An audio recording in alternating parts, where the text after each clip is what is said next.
Princess Agents. 58 episodes of action, romance, and betrayal. But what we remember most? The moments that made us cry, the scenes that broke us, the deaths that felt personal. Today, we're counting down the 10 saddest, most tragic, and heartbreaking moments from Princess Agents. And I guarantee, by number 1, you'll be crying again. I know I was. Grab your tissues, let's begin. Number 10. The slave hunting scene. Before Qiao became a legendary warrior, before she changed the fate of kingdoms, before she loved and lost, there was this moment. Episode 1. The scene that introduced us to the brutal world of Princess Agents. The scene that showed us, in this world, human life was cheaper than dirt. 5 princes, nobles, sons of powerful families, out for a day of entertainment. But they weren't hunting animals, they were hunting people. The rules were simple. Release slave girls into an open field. Release wolves alongside them. Whoever slaves survive the longest wins. That's it. That's the game. Human beings as prey. They run for their lives from the wolf attacks and the prince's arrows. The hunt began. They were teenage girls.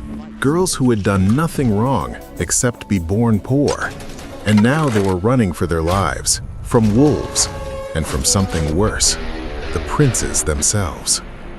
They shot at the girls like they were target practice, for fun, for sport, for a twisted sense of entertainment. One by one, the girls fell, torn apart by wolves, shot by arrows, bleeding, dying, screaming for mercy that would never come. Among them was Xiao Liu, the girl who would become Qiao. She didn't run blindly. She didn't give up. Even in that hell, she tried to protect someone. A fellow slave she barely knew. She stood between her and the wolves. She fought with nothing but her bare hands, against wolves, against arrows, against princes who saw her as nothing. And for a moment, she survived.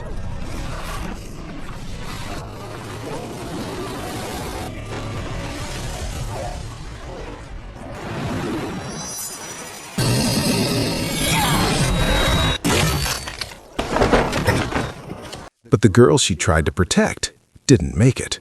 Shot by a prince who was laughing. Qiao herself almost died. Another prince, Yuwen came. He helped him with ice arrows. He stopped the hunt. He finds this disgusting. Qiao survived, covered in blood, traumatized, alone. But others don't. So many didn't survive. This scene, this brutal opening, this is where her journey began. Not as a warrior, not as a princess, not as a legend, but as a survivor. Every rebellion she led, every injustice she fought, every time she stood up for the powerless, it started here, the slave hunt, where we learned this world needed a hero, and Qiao would become that hero. Number 9. LinXi's death. LinXi was Qiao's 5th elder brother, the one who tried to protect her, the one who took the blame, being framed for poisoning. He was used as a scapegoat, manipulated to deliver poisoned chess.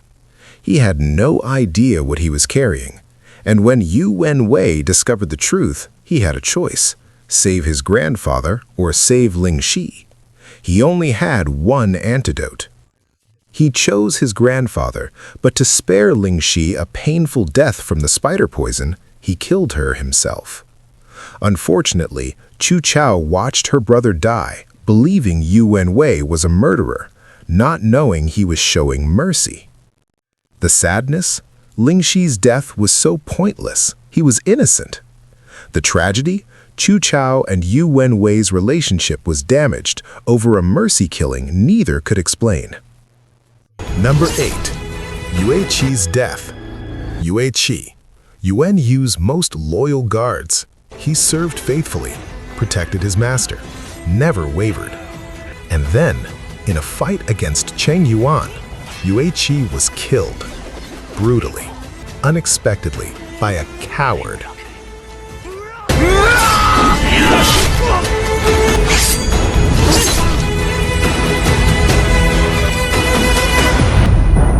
Fans were shocked and furious. But unlike so many other deaths in this drama, this one got justice. Qiao didn't just defeat Cheng Yuan, she crushed his skull.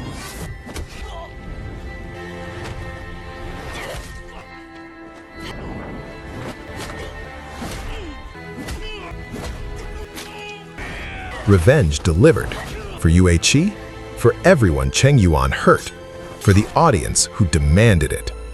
Still tragic, still painful, but at least satisfying. Number 7. YanXun Sacrifices He Xiao's troops.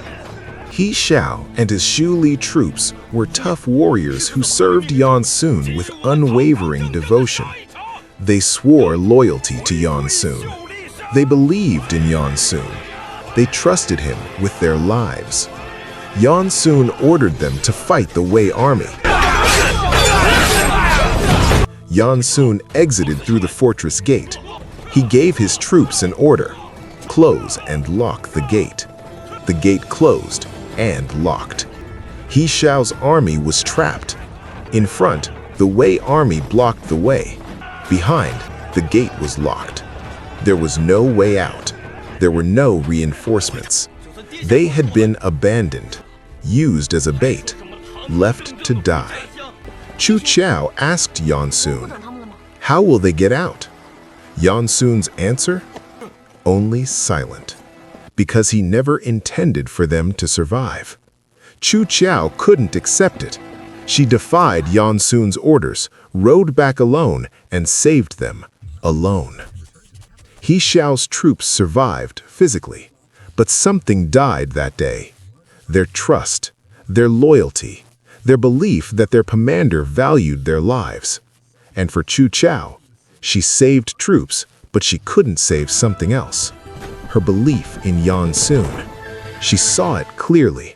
The man she loved was changed. This was the moment she realized YanXun wasn't becoming a monster. He already was one, and she had been too blind to see it. Number 6. Jin Zhixiang's rape and murder. Zhixiang was Qiao's elder sister, gentle, kind, protective.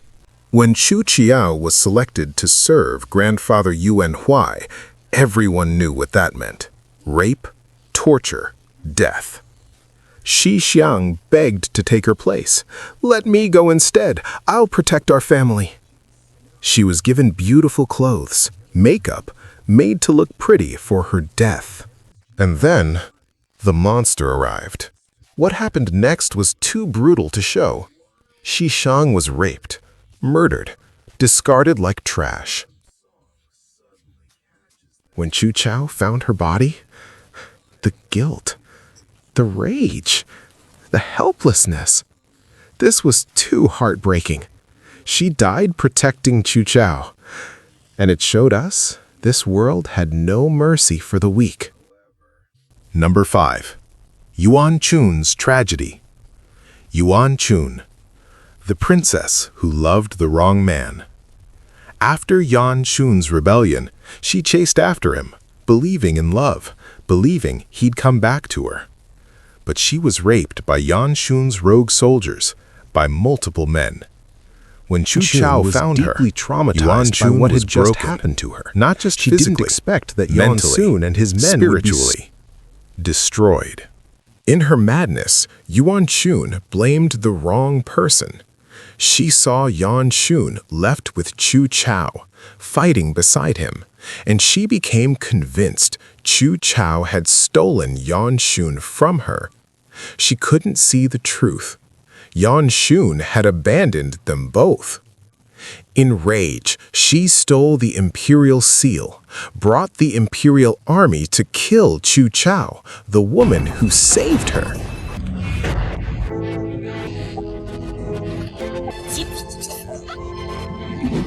The king was furious that the imperial seal had been stolen. YanXun was sentenced to death, but her mother, the Empress, drank the poison to save her daughter.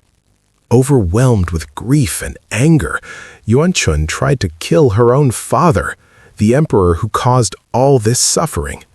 Failed. She was sentenced to death again. Shuye saved her, but he died after confessing his love. YanXun lost everything: her innocence, her love, her mother. She became a ghost, alive, but dead inside. Number 4. YanXun's Family Massacre. This is the moment that changed everything. The moment that turned a hero into a villain. YanXun was brought to watch his entire family die. His father beheaded, his brothers slaughtered, his cousins executed, all because the emperor suspected rebellion. No trial, no evidence, just genocide.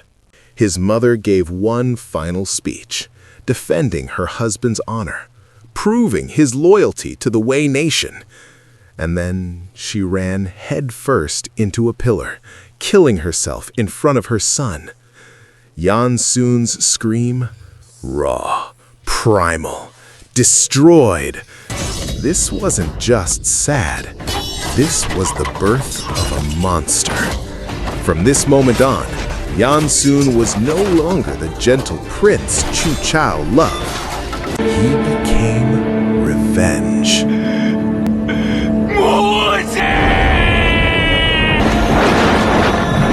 Number 3. Qiao's death scene. Qiao was captured, about to be tortured to death by Yuwen. Yue washed to save her, but Yuwen wouldn't let her go. So Yue made a choice. He killed her himself, using acupuncture to stop her pulse, making it look like she was dead. It worked. Yuwen believed it, but there was a problem. The emperor summoned Yue immediately. He had no time to revive her. If he didn't release the pressure point within hours, she would actually die. Yue's face torn between duty and love. When he finally returned, she was gone, taken to the corpse disposal site. He ran through piles of burning bodies, searching, screaming her name, and then he found her ring in the ashes. The man who never showed emotion broke. He believed he killed the woman he loved. The guilt, the grief, the realization that love means nothing when they're gone. Number 2. The moment YanXun became the enemy. YanXun, the boy who called her Chu with so much love, the man who promised to protect her. Slowly, we watched him change. The revenge consumed him. He became cruel. He became ruthless. He became unrecognizable. He sacrificed He Xiao's troops as bait. When Qiao stood up for He Xiao's troops, YanXun ordered them whipped anyway, ignoring her pleas. "You're not the YanXun I knew." He used Qiao as a pawn. He listened to Cheng Qi's poison instead of Qiao's wisdom. And then came the moment that broke us all. Qiao confronting him. "If I find Yuwen Lue's body, I will never forgive you." YanXun didn't even flinch. The man she loved was gone, replaced by a monster wearing his face. He didn't die, but the YanXun we loved, he was already dead, killed by his own revenge. Number 1. Yu's sacrifice. This is it. The moment that broke everyone. The scene that made 50 million people cry. Yu was already wounded, arrow in his chest, barely standing, but he kept fighting for her. Qiao reached him, and for the first time, she said the words, "I'm sorry. I just realized I love you." Yu smiled.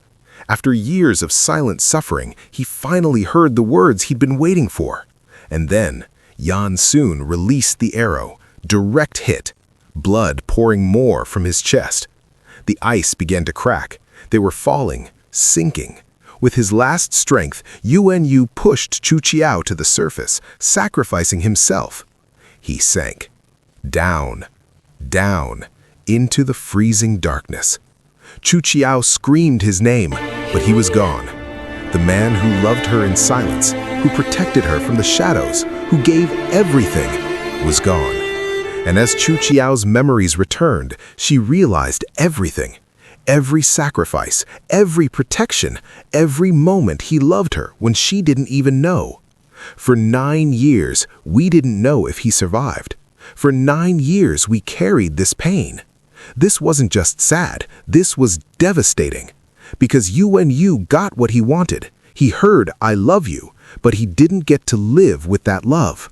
He died the moment his life finally had meaning. That's number 1. The saddest moment in Princess Agents.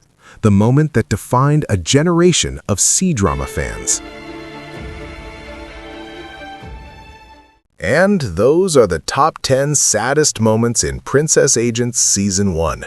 Princess Agents gave us 58 episodes, but these 10 moments, these are what we'll never forget. The deaths, the betrayals, the sacrifices, the love that was too late. Season 2 is coming in 2026. Will we finally get closure? Will we finally see if Yuwen survived? Will the pain finally end? If you want to relive the entire story before Season 2, I made a complete 1-hour recap of all 58 episodes. Link in the description and in the card above. Which moment broke you the most? Comment below with a number 1 to 10. Let's cry together in the comments. And if you made it this far without crying, you're lying.